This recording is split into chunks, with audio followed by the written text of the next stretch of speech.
Well, there's some new funding today to get fast and affordable high-speed internet to more people across Western New York. Governor Kathy Hochul, Senator Chuck Schumer, Senator Kirsten Gillibrand making the announcement of $100 million federal dollars to expand broadband. Fast internet, something that many of us take for granted, but it isn't an option for everyone in the state. And that was, of course, a big problem for a lot of families who are trying to work or attend virtual school during the pandemic. Two on your sides, Nate Benson joining me now. Nate, this is a story that you've been covering for almost 4 years. You've forgotten more about broadband than most of us will ever know.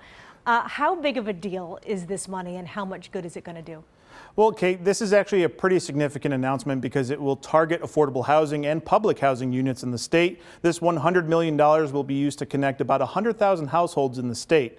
This money is funded by the American Rescue Plan, and New York is getting the largest piece of that pie used for connecting affordable housing units across the state. Governor Hochul announced last year that it was her priority to ensure those living in affordable and public housing did not fall deeper into the digital divide like they did at the height of the pandemic. And finding federal money was part of her mission. Our team worked really hard. I said, this is important. Make sure that you think big, go bold, think about the people who are hurting the most after this pandemic and how we can lift them up as soon as possible. There is an urgency behind this. Too much time has been lost already where people are struggling and left behind. I spoke to some folks at the state broadband office today a little more about the announcement. They said that the housing authorities will have to complete a survey and fill out grant applications in order to tap into this $100 million. So there is no timetable when this money will be handed out like a round of Hunger Games, but the state broadband office says it's working very hard to get those projects approved. Kate? Yeah, and really quick, anyone who's been following your reporting may remember that the state says 97% of the state's already connected. Yep. And I know that their hope is that this will get 100% of the state connected. Is that doable with this money?